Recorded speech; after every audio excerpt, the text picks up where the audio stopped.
नमस्कार दोस्तों, मैं दीपक शर्मा अंग्रेज आपका स्वागत करता हूं द लीगल चैम्बर में। अब दोस्तों, आज की इस वीडियो के अंदर हम एक बड़ा महत्वपूर्ण टॉपिक आप सभी लोगों के लिए लेकर आए हैं। जी हां, आज हम आपको जानकारी देंगे कि कैसे आप मात्र एक एप्लीकेशन लगाकर सीधा कोर्ट में से केस को खारिज करवा सकते हैं। जी हां, केस को सीधा सीधा खारिज किया जाएगा। सामने वाली पार्टी जिसने आपके खिलाफ केस दर्ज किया है उसकी कोई भी सुनवाई नहीं होगी। अब दोस्तों, मुझे पता है आपके एडवोकेट साहब को यह जानकारी पहले से है, किंतु कई बार पूर्णतः जानकारी ना होने की वजह से या फिर आप लोगों की इस तरीके की इंफॉर्मेशन ना होने की वजह से आप लोग मौका होते हुए भी इस चीज को अपने हाथों से खो देते हैं और जो केस आपका शुरू में ही खारिज हो जाना चाहिए था उसको आप सालों साल लड़ते रहते हैं, अपना पैसा और समय खराब करते रहते हैं। अब दोस्तों, मैं आज आपको क्लियर कर दूं कि कोड ऑफ सिविल प्रोसीजर यानी कि सीपीसी के ऑर्डर 7 रूल 11 प्रोविजन को with relevant judgement of supreme Court इन दोनों को एक साथ रखते हुए आपको आज की ये वीडियो प्रेजेंट कर रहा हूं, जहां पर आप लोगों को यह डीप नॉलेज मिलने वाली है कि जब आपके खिलाफ कोई व्यक्ति केस दाखिल करता है तो किस किस स्थिति में आप लोगों के पास यह ऑप्शन होगा कि आप सीधा एक एप्लीकेशन कोर्ट में लगाकर उस केस को खारिज करवा सकते हैं। अब दोस्तों, अगर आप लोगों को हमारी ये वीडियोस अच्छी लगती हैं, आप लोगों को हमारी तरफ से किए गए एफर्ट्स अच्छे लगते हैं, तो मेरा आप लोगों से अनुरोध है वीडियो को आप लाइक जरूर करें और साथ ही साथ अपना वैल्यूएबल कमेंट तुरंत कमेंट सेक्शन में लिख दें, क्योंकि मेरी वीडियो लाइव पोस्ट की जाती है यूट्यूब चैनल पर। आप सभी लाइव लोगों के मैं यहां पर लाइव कमेंट पढ़ सकता हूं, तो लाइव कमेंट डालें ताकि मैं आप लोगों के साथ यहां पर कनेक्ट रह सकूं। तो चलिए दोस्तों, अब आज की इस वीडियो को हम ज्यादा लंबा ना करते हुए आज की इस वीडियो को स्टार्ट करते हैं।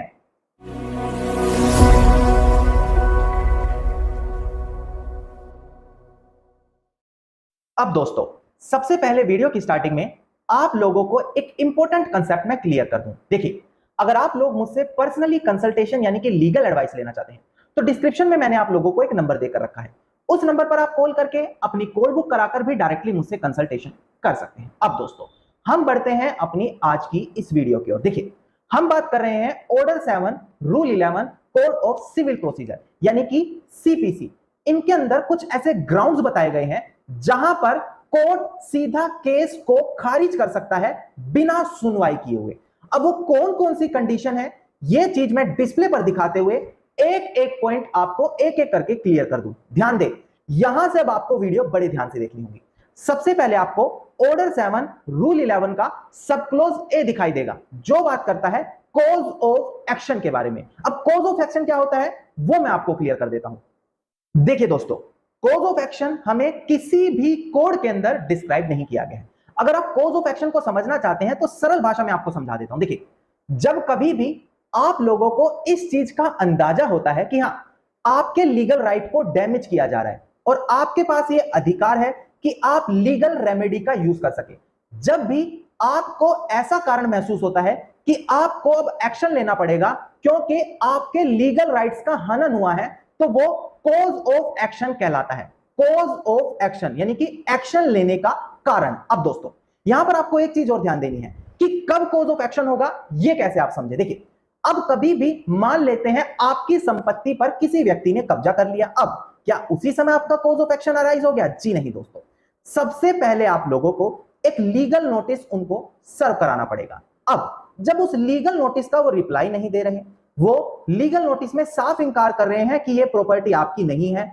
हम इस प्रॉपर्टी को खाली नहीं करेंगे, तो ये माना जाएगा कि यहां पर अब आपको लीगल राइट लेना पड़ेगा, लीगल रेमेडीज अब आपको यहां पर लेनी पड़ेगी। तो इस दिन से आपका कॉज ऑफ एक्शन माना जाएगा दोस्तों। जैसे कि पार्टीशन सूट में सबसे पहले नोटिस सर्व करना पड़ता है।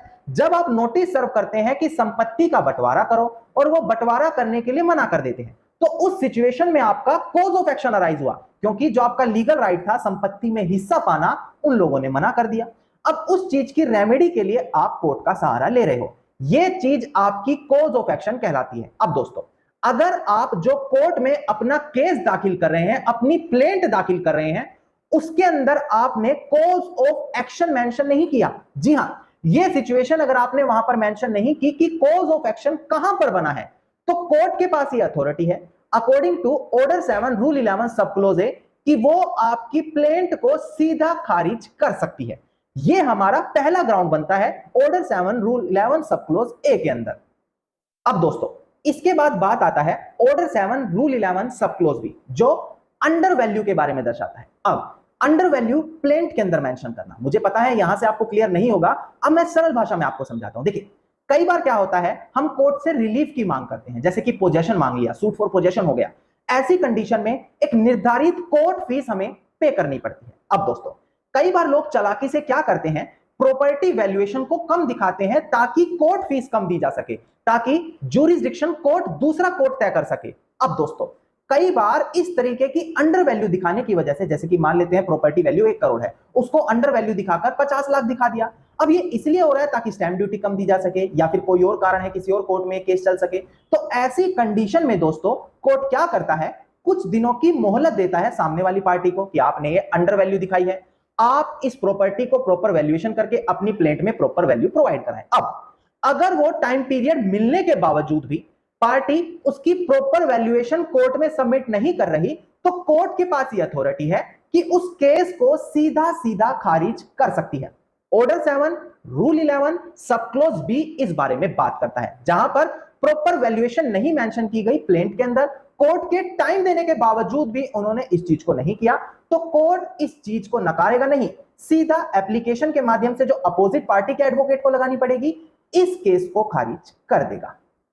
अब दोस्तों इसके बाद बात आती है ऑर्डर 7 रूल 11 सब क्लोज सी के बारे में।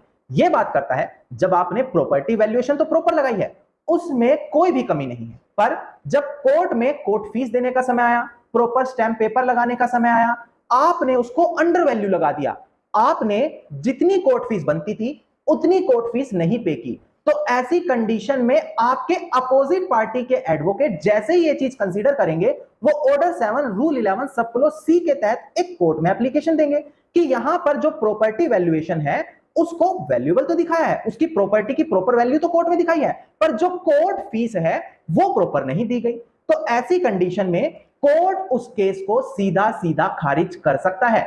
यह चीज भी आपको ध्यान देनी है, और कहां पर लिखी है, ऑर्डर 7 रूल 11 सब क्लोज सी के अंदर दोस्तों।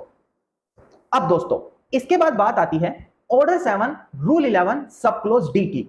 यह चीज बड़ी ध्यान देने वाली है। यह बात करता है जब सामने वाली पार्टी ने जो केस फाइल किया है वो किसी भी लॉ के तहत बाढ़ माना जा रहा है, बाढ़ मतलब उसको सुनवाई योग्य नहीं माना जाएगा। जैसे कि अगर आप स्पेसिफिक रिलीफ एक्ट सेक्शन 6 को देखते हैं तो वहां पर बताया गया है कि यह केस आप किसी भी गवर्नमेंट प्रॉपर्टी पर नहीं कर सकते। सेकंड चीज, अगर आप जो केस फाइल कर रहे हैं वो लिमिटेशन टाइम के बाद है, जैसे कि उदाहरण के तौर पर मैं आपको बता दूं, अगर किसी की प्रॉपर्टी पर किसी ने कब्जा करके रखा है, तो according to article 65 schedule 1 of limitation act एक 12 साल की समय सीमा निर्धारित की गई है सेक्शन 27 ऑफ लिमिटेशन एक्ट। उन 12 सालों के भीतर प्रॉपर्टी के रियल ओनर को एक लीगल एक्शन लेना होता है। अब मान लेते हैं वो 12 साल की समय सीमा एक्सीड हो गई, तो यहां पर ऑर्डर 7 रूल 11 सब क्लोज डी के तहत कोर्ट में एप्लीकेशन लगाई जाएगी कि जो प्रॉपर्टी का रियल ओनर है उसने with in limitation time action नहीं लिया है भाई, तो कोर्ट सामने वाली पार्टी की एप्लीकेशन लगाने की वजह से उस केस को सीधा वहां पर खारिज कर देगी।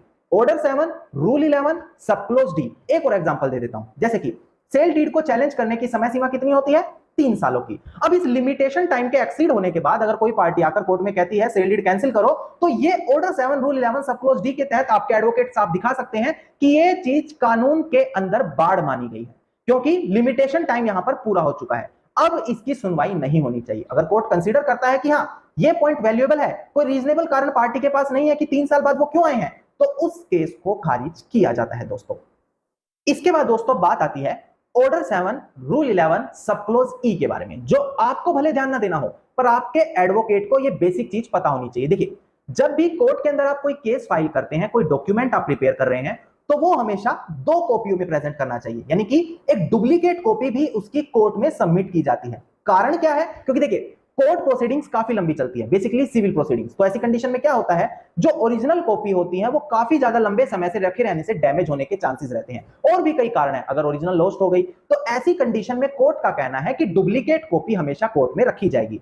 अगर आपके एडवोकेट साहब उस डुप्लीकेट कॉपी को कोर्ट में प्रेजेंट नहीं कर रहे, तो ऑर्डर 7 रूल 11 सब क्लोज ई के तहत आपका केस एक्सेप्ट नहीं होगा, उसको खारिज कर दिया जाएगा। ये चीज आप लोगों की गलती नहीं होगी, इस चीज को आपके एडवोकेट को ध्यान में रखना होता है दोस्तों। अब दोस्तों ऑर्डर 7 रूल 11 सब क्लोज एफ, ये लास्ट पॉइंट है हमारी वीडियो का। इसमें क्या होता है कि इस चीज को हमें ऑर्डर 7 रूल 9 से समझना होगा। ध्यान दें, ऑर्डर 7 रूल 9 कहता है कि भाई अगर कोर्ट केस में अपोजिट पार्टी को समन सेंड करने हैं, मतलब कि कोर्ट से बुलावा भेजना है, तो जितने भी डिफेंडेंट हैं 3 4 5 7 8 10 12 15, उतनी कॉपी कोर्ट में प्रेजेंट करनी पड़ेगी और उसकी जो समन की फी है वो भी पार्टी को कोर्ट में देनी पड़ेगी। जी हां, जितने डिफेंडेंट हैं जिनके पास समन जा रहे हैं और उसकी जो फी होने वाली है वो पार्टी को कोर्ट में देनी पड़ेगी। प्रोसेस फी की मैं भी बात कर रहा हूं यहां पर। ऐसी कंडीशन में ऑर्डर 7 रूल 9 इस बारे में बात करता है। तो अब ध्यान दें, हम बात करें ऑर्डर 7 रूल 11 सब क्लोज एफ के बारे में। वो कह रहा है कि अगर कोई ऑर्डर 7 रूल 9 के पॉइंट्स को कंसीडर नहीं कर रहा कि जितने डिफेंडेंट है उतनी कॉपी दी जाएंगी, उतनी अपनी जो हमारी फी प्रोसेस होने वाला है वो देना पड़ेगा, तो ऐसी कंडीशन में अगर ये चीज आपके एडवोकेट साहब फॉलो नहीं कर रहे तो सामने वाली पार्टी या फिर कोर्ट के कंसीडर होने पर आपके उस केस को खारिज कर दिया जाएगा। ये सभी पॉइंट वहां पर दोस्तों देखे जाते हैं जब आप एक कोर्ट में केस को फाइल कर रहे हैं। और ये एक ऐसी कंडीशन है जब केस की स्टार्टिंग में ही आपका केस खारिज कर दिया जाता है कोर्ट की तरफ से और आप लोग परेशान हो जाते हैं कि गलती क्या हुई आपसे। आपके मन में यह आता है कि आपके केस में तो जान ही नहीं है, कोर्ट ने शुरू में ही ऐसा कर दिया। तो यह चीज केस फाइल करते वक्त आपके एडवोकेट को बड़ी बारीकी से समझनी होती है दोस्तों। अब दोस्तों वीडियो के अंदर आपको 6 पॉइंट ऐसे इंपॉर्टेंट पता लग गए जब आपके केस को शुरू में ही खारिज भी किया जा सकता है। अब एक रेलिवेंट जजमेंट में ऑनरेबल सुप्रीम कोर्ट की लाया हूं साल 2022 की। सबसे पहले केस डिटेल आपको डिस्प्ले पर दिखाकर मैं क्लियर कर देता हूं, इसके बाद केस के फैक्ट्स बताता हूं और एक इंपॉर्टेंट चीज आपको यहां पर क्लियर करूंगा।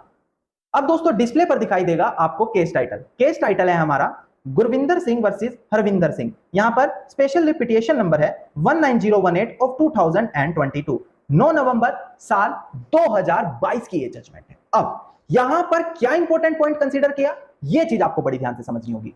अब दोस्तों प्रेजेंट केस में प्लेंटिफ की तरफ से केस फाइल किया गया है परमानेंट इंजंक्शन का, सेक्शन 38 स्पेसिफिक रिलीफ एक्ट। अब प्रेजेंट सिनेरियो में क्या होता है, डिफेंडेंट ऑर्डर 7 रूल 11 के अंदर एक एप्लीकेशन फाइल कर देते हैं कि भाई प्रेजेंट केस सुनवाई योग्य ही नहीं है। क्यों? क्योंकि प्लेंटिफ ने कोई डिक्लेरेशन सूट नहीं फाइल किया, सीधा यहां पर परमानेंट इंजंक्शन की मांग की और ऐसी कंडीशन में उसको कोई भी रिलीफ नहीं मिलना चाहिए। अब ऑर्डर 7 रूल 11 की इस एप्लीकेशन को सबसे पहले ट्रायल कोर्ट ने डिसमिस कर दिया। अब इस चीज के लिए परेशान होते हुए डिफेंडेंट ने आगे ऑनरेबल हाईकोर्ट का दरवाजा खटखटाया।